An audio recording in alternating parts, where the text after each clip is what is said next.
Star Trek the motion picture is all about sex. I have successfully penetrated the next chamber of the alien's interior. No, I'm not saying it's Sex Trek, the search for sperm, which is an actual Star Trek porno. Don't ask me how I know that. But from the very 80s chest hair showing costumes to whatever this is. Am I gonna get demonetized for showing that? This movie oozes sex. But by talking about sex, Star Trek the motion picture creates a potent metaphor that questions the very themes of Star Trek itself. What does it mean to seek out new life? And why do we strive to boldly go where no one has gone before?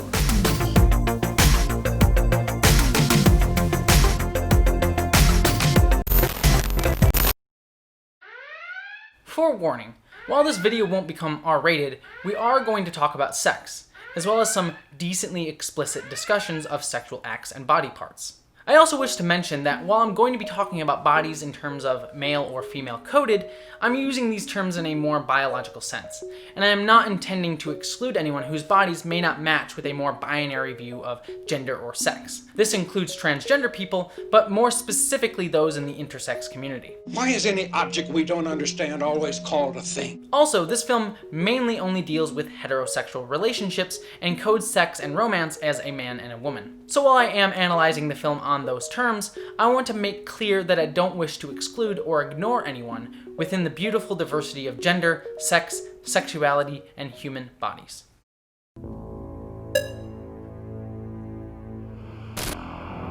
Star Trek the motion picture echoes sex and sexuality both in a visual, explicit way, as well as in its deeper implicit themes. Let's start with the more explicit.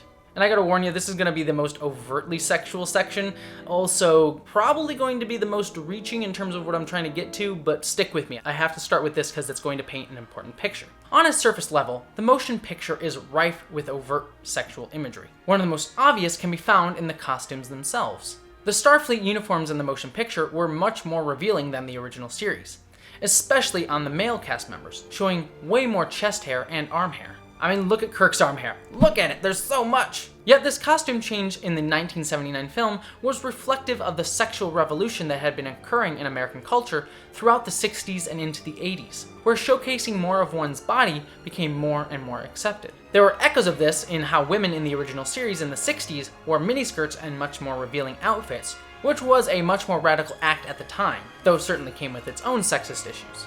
But as showcased in the motion picture, hair, and particularly chest hair on male bodies, also started to be given a more sexual connotation in the 70s, exemplified by men like Tom Selleck, and would further decline in the 1980s with male sexuality splintering towards either muscular men like Stallone or Schwarzenegger, or more androgynous bodies like David Bowie or Mick Jagger. There are also plenty of sexual references to be found simply in the models and special effects throughout the entire movie. Star bases are given a particularly phallic quality, as well as shuttle dockings appearing to echo penetration, and the entrance to warp speed given a much more vaginal quality than before or since in the franchise. This type of imagery, however, isn't exclusive to just Star Trek, but it is found in a multitude of space science fiction works, dating long before and long after Star Trek. And I see your Schwartz is as big as mine. Yet, the motion picture takes this even a step further. When we come to the ship V'ger, as the Enterprise enters it, the visuals inside echo a vaginal canal. This video is definitely going to get demonetized, isn't it? When the ship comes to an iris, characters even refer to it as V'ger's orifice. I believe the closed orifice leads to another chamber. A not so subtle reference to female genitalia. It's perhaps not so subtle that when Spock penetrates this orifice, there's a gigantic woman on the other side, as if representing both a womb's ability to hold life, while also recognizing the womanhood-coded quality of V'ger, though we'll get to more on that in a little bit. It should also be noted that V'ger's name itself certainly echoes the word vagina. I mean, whenever you got a V and a G in a word, it always kind of looks like vagina, so this may be stretching a bit. But maybe there's a reason Voyager was the first series to feature a female captain. Think about it. Speaking of birth and penetration, as it enterprises V'ger, Enterprise takes on both the quality of a penis as well as a single sperm, moving through a vaginal canal. All of this overt sexual imagery sets the tone and helps to lay the groundwork for the more implicit sexual themes of the film's story and characters. Let's start with everyone's favorite ladies' man, James T. Kirk. Today, Kirk has garnered a cultural perception of being a horn dog, mostly due to the original series' episodic, individual story structure that often required different romantic leads every week, as well as the more recent Kelvin timeline movies reinforcing that cultural perception of Kirk as the basis for Chris Pine's take on the character, especially in Star Trek 2009 and Into Darkness. Yet, we often forget that Captain Kirk before the motion picture was typically portrayed as married to his ship. Love. You're better off without it, and I'm better off without mine. This vessel. I give. She takes. She won't permit me my life. I've got to live hers. Jim. Kirk views the Enterprise and traveling in space as his real romantic relationship. Now I know why. It's called she. Indeed, we have seen before the motion picture Flesh woman to touch, to hold, a beach to walk on. and afterwards in movies like The Wrath of Khan with Carol Marcus. Were we together? Were we going to be? You had your world, and I had mine. That Kirk has rarely, if ever, managed to have a truly long-term romantic relationship with a woman. The Enterprise is both his woman, and also becomes connotated with Kirk's sexual availability. Never lose you. At the start of the motion picture, Kirk has long since been promoted to Admiral, having not logged a single star hour in years. You haven't logged a single star hour in 2.5 years. So it seems natural then that Kirk feels a sense of pride when he retakes command of the Enterprise. They gave her back to me, Scotty. Gave her back, sir? I doubt it was that easy with Nagura. You're right. When Kirk first sees the Enterprise, Kirk and us as the audience spend several minutes just studying the ship's grandeur. The Enterprise is both Kirk's love, but also his sense of virility, as Enterprise represents his only true satisfactory relationship. This is heightened by Enterprise itself being coded as a phallic or a more masculine sexual object later on in the movie with V'ger, as we previously discussed. So as Kirk stares at the Enterprise, he's staring at a symbolic representation of his own sexuality. Think of Enterprise as Kirk's penis, if you will. Or don't, because that's kind of weird. Yet the fact that he hasn't commanded the Enterprise in years begins to get wrapped up in a feeling of impotence within Kirk. 2.5 years as Chief of Starfleet Operations may have made me a little stale, but I wouldn't exactly consider myself untried. He has internalized this sense that he has lost something of his manhood and virility by not being captain.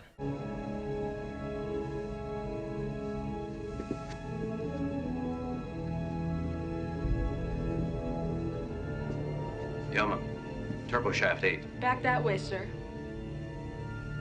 This is represented by his clash with Captain Decker from the second that Kirk steps aboard the Enterprise. I'm sorry, Will. No, Admiral. I don't think you're sorry. Not one damn bit. I remember when you recommended me for this command. You told me how envious you were and how much you hoped you'd find a way to get a Starship Command again. Well, sir, it looks like you found a way. Decker represents a challenge to Kirk's claim of the Enterprise, Kirk's symbol of manhood. May I ask why? My experience. 5 years out there dealing with unknowns like this. My familiarity with the Enterprise. It's cruel. Admiral, this is an almost totally new Enterprise. You don't know her a tenth as well as I do. That's why you're staying aboard. Decker himself often just wants what's best for the mission and the Enterprise, and worries, rightly, about Kirk's knowledge of the ship. That plus your unfamiliarity with the ship's redesign, in my opinion, sir, seriously jeopardizes this mission. Kirk is even emasculated when Decker knows to use photon torpedoes and not the phasers that Kirk wished to use to save the ship. Why was my phaser order countermanded? Sir, the Enterprise redesign increases phaser power by channeling it through the main engines. When they went into antimatter imbalance, the phasers were automatically cut off. And you acted properly, of course. Thank you, sir. I'm sorry if I embarrassed you. Dr. McCoy rightly points out that Kirk is competing with Decker, even using a very sexually suggestive phrase. You ram getting this command down Starfleet's throat. It's an obsession. An obsession that can blind you to far more immediate and critical responsibilities. Your reaction to Decker is an example, Jim. As Kirk realizes this, he asks Decker to, quote, I trust you will nursemaid me through these difficulties, mister? which again is a sexually evocative phrase, but also places Decker into a more feminine role of a nursemaid. Again, subtly hinting that Kirk desires to take on the more dominant, male-coded role on the ship. For his own part, Decker doesn't seem to have his masculinity as wrapped up in commanding the Enterprise as Kirk does, given that he only questions Kirk when necessary and with legitimate concerns, while also being mostly deferential to Kirk as the commander in front of the crew. Programming ready? Program set for standard warp entry, Captain. But I still recommend further simulation study. Mr. Decker, every minute brings that object closer to Earth. Yet Decker does find himself dealing with his own sexual themes, perhaps more overtly than Kirk. It's obvious from their first encounter that Decker has feelings for Ilia. Lieutenant Ilia, reporting for duty, sir. Welcome aboard, Lieutenant. Hello, Ilia. Decker. I was stationed on the Lieutenant's home planet some years ago. Yet while they certainly have romantic feelings, Ilia is quick to point out that she's taken a vow of celibacy. My oath of celibacy is on record, Captain. May I assume my duties? By all means. Which, sorry, by the way, that's a strange thing to mention in front of the entire bridge crew. I guess it's better than Roddenberry's original script for the movie back when it was a Star Trek Phase 2 episode, which literally had Kirk say, quote, I know the Deltan females are not wanton hairless whores, and asking, quote, have you ever sexed a human? Whew, boy. Brushing past the obvious issues with portraying your lead female character that way, it goes to show that Ilia, from her inception as a character, has always been written with sex in mind. And it's interesting in the actual movie that Decker and Ilia's inability to form a romantic connection is instantly framed through their inability to consummate their emotions. I'm sorry. That you left Delta for? Or that you didn't even say goodbye? If I had seen you again, would you have been able to say it? No. As a result, we see the first explicit reference to sex being equated with connection to another, not just the physical act of sex. This is a similar theme to what we see in Kirk, who cannot connect with other women, but whose real emotional connection is with the Enterprise, and is couched in sexual undertones. Sex in Star Trek the Motion Picture isn't really about the physical act, but about finding an emotional connection to an other. Decker's inability to connect with Ilia is further exacerbated when she is killed and then returned to the Enterprise as a probe from V'ger. As an aside, I gotta give it to Decker, he has the most calm, understated reaction to the love of his life die.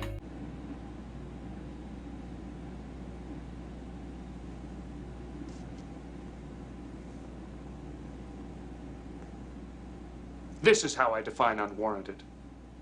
Still, after the Ilia probe returns, their first meeting is couched in sexual terms. The Ilia probe wears much more revealing clothing than the actual Ilia. In fact, what's the first thing that the Ilia probe says to Decker? Decker. It's also certainly not unsubtle. Yet all of his overtures are stated as, This device serves no purpose. the Ilia probe is cold, pulled back, and reserved, becoming an even more exacerbated form of the actual Ilia, who was warm and open, but had to be pulled back from Decker because of her celibacy. There, Ilia wanted to be able to connect with Decker, but was unable to due to societal and professional pressures. After she becomes a probe, Ilia, and V'ger by extension, cannot even fathom or understand sex or emotional connection.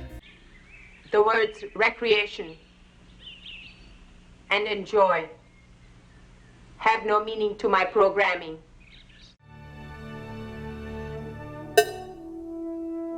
Speaking of sex being equated with emotions, let's talk about Spock. At the start of the motion picture, Spock is about to finish his Kolinar, a ritual to purge all emotions. If you are referring to the Kolinar, Doctor, you are correct.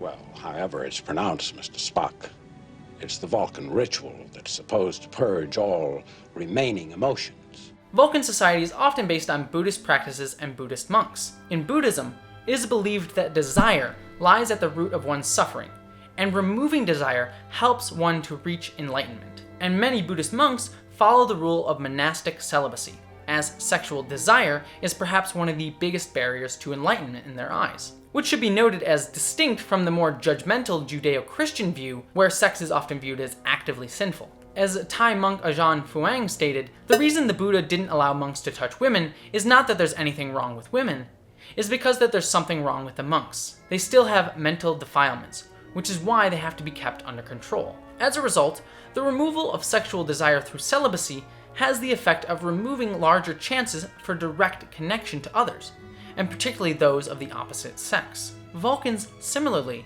seek to remove emotion in the same way that Buddhists wish to remove desire. Even the act of sex has been highly ritualized by Vulcan society and is equated with a period of heightened emotion within a Vulcan, seen in Pon farr in the episode Amok Time. Reproduction?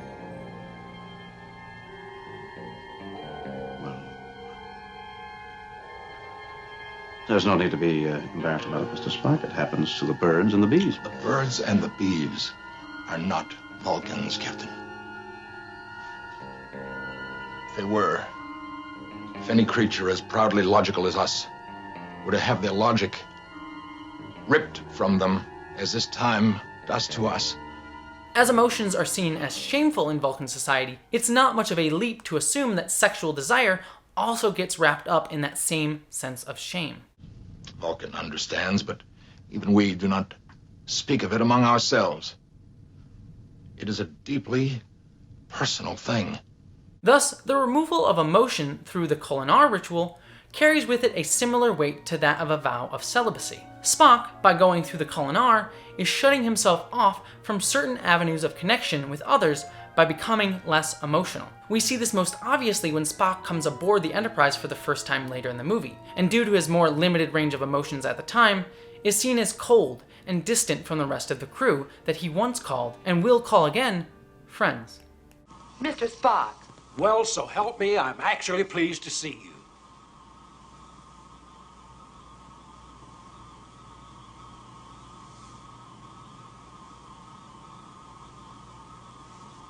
Again, sexual themes become equated not with physical sex, but with emotional connection.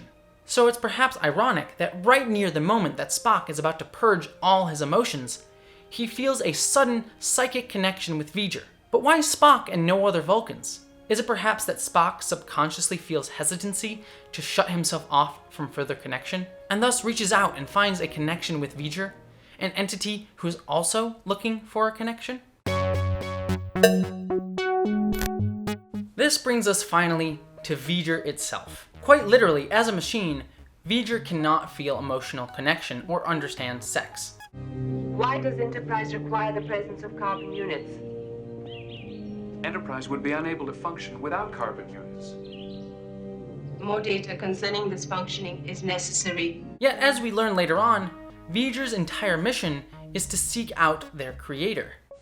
Why does V'ger travel to the third planet of the solar system directly ahead? To find the creator. It is desperately seeking to find something like itself, to find something that it would be able to connect with. What does V'ger want with the creator? To join with him. To join with the Creator. V'ger and the creator will become one. It wants to form that connection with others, yet it's unable to. Kirk unit, disclose the information. Why has the creator not responded? No. It's also interesting that V'ger is looking for its creator, which it couches in male terms. What does V'ger want with the creator? To join with him. V'ger is an offspring being the tangible result of sexual intercourse, and is looking for its father. And an interesting side note here is how many Trek fans assume that the mechanical aliens who fixed V'ger were an early form of the Borg. While this certainly was not the intention at the time the film was written, there is a happy parallel between V'ger looking for its father, after already possibly meeting the Borg, who have a decidedly matriarchal figure as their leader. V'ger met their mother and went looking for a father. Nevertheless, V'ger's desire for connection is again couched in sexual terms, with it looking for parents, Yet as V'ger cannot understand sex, as it shows with Ilia, it believes that its parents must be something that looks like itself, that it must be mechanical in nature. For example, she sees the Enterprise as kin and the humans aboard her, who are V'ger's actual creators, as infestations. The Creator has not answered. The carbon unit infestation is to be removed from the Creator's planet. Why? You infest Enterprise. You interfere with the Creator in the same manner. V'ger does not understand that sex is the coming together of two distinct life forms. This simple feeling is beyond V'ger's comprehension. To create something wholly different, separate, and distinct from them. V'ger has knowledge that spans this universe. And yet, with all its pure logic, V'ger is barren. It's interesting that Spock chooses to use the word barren, which is a word used to describe a woman who is unable to procreate. Again, we're getting sexual imagery and sexual dysfunction associated with an inability to feel emotional connection. As a result, V'ger feels limited. It's asking questions. Is this all that I am? Is there nothing more? It does not understand the act of creation, or making something new. In the end, all the major characters throughout the story, Kirk, Spock, Decker, and V'ger/Ilia, all have complex, mostly negative, and repressed frustrations that have been coded as sexual, that all cause them to feel cut off from important emotional connections. Kirk feels cut off from his emotional connection to the Enterprise. Decker is cut off from an emotional connection with the woman he loves. Spock is cut off from emotional connection with others through his Kolinar ritual. And V'ger, unable to even understand sex and basic emotional connection, struggles to comprehend how it was created. All of these frustrations and sexual desires become resolved as the Enterprise penetrates closer to V'ger. Desiring an emotional connection, Spock is most cut off from those around him, and it motivates the Vulcan to try to enter V'ger at great personal risk to his own safety. And this moment of Spock searching for connection is surrounded by sexual connotations. Spock references that he is penetrating V'ger's orifice. I have successfully penetrated the next chamber of the alien's interior. The imagery of V'ger as a vaginal canal highlights the fact that Spock is performing a metaphorical sexual act with V'ger, and that he is, in a way, copulating with V'ger. Finally, through a sexual act, Spock is able to connect with something other than himself. And it's not surprising then that when he returns from this encounter, Spock shows emotions for the first time in the entire film. With all its pure logic and beauty.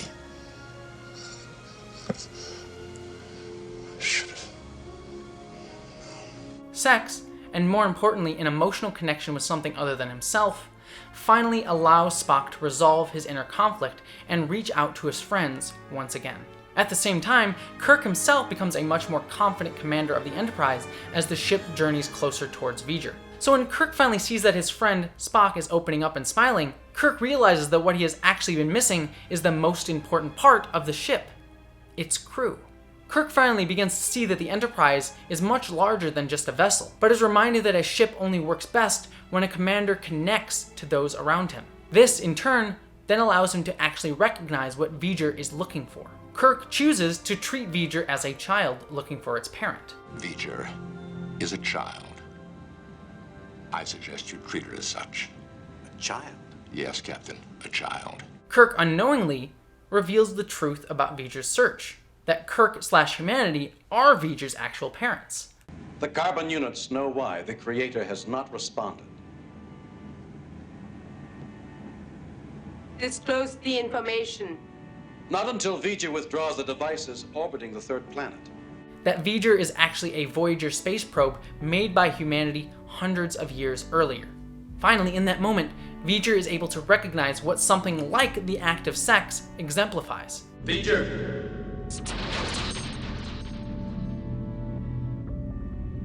We are the Creator.